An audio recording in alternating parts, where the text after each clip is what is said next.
Жоқ па? Жоғалсын. Баяғыда үйде бірдеңе жоғалады ғой. Жаттай кеп бүткіл семьяңмен іздейсің ғой. Жоқ қой. Сол кезде шешеміз ойбайлап, әй, қайда кетеді осы үйдің дүниесі, Құдай ай, тек қайда кетеді, жер жұтып кетті ма? Деп жыңғырғанда, фыр. Іздейсің. Өзі тық қойған жерден шығады сосын. Әй, таптым. Шкафымда тұр екен дей салады ғой. Мә, қырып ап, аяғында шкафта тұр екен дейтіндер қалай кетеді ақа? Қызық заман, е?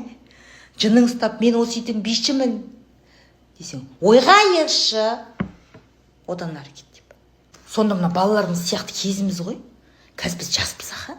Шешелеріміз орамал таққан, желетке киген, қабақтары ашылмайды, өмір бастарында сақина бар. Ауырады бастар. Әй, шай қойшы, айналайын, басым ауырып кетті деп.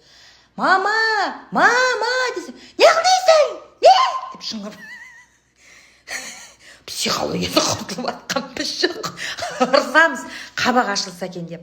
Білмеймін. Шын ұстап қалшы. Отырып ап жай қаушы еді шешелерін. Әй, әкел бер андағыны бер қарай. Мынаны бер қарай, әкел бер бара қояға. Ананы қарай, апар ана бір бер. Нан аштым дейді. Суда әкел, дрожжды әкел, тұзды әкел. Ұнды әкел. Мен айтатым, әкеш өзімізді қаштасылайық оны. Жырғымай, бәрін тазытпай. Сол заманда бар ғой, түңіліп жатқан бала жоқпыз, Ырсамыз. Шоқпен шықпыртқан, өкпем жоқ, шыққандай да өкпем жоқ.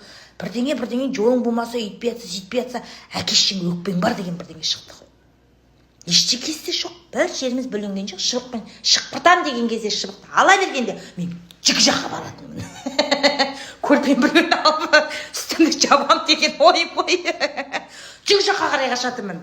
Сіңілім вообще жеткізбейді оған жету қайда, ешкім жетемейді оған. Қызық еді ғой. Ана бауырларымызды шықпыртса, өзің таяқ жеп атқаныңа қарамай, оған жақтасатын жүгіріп.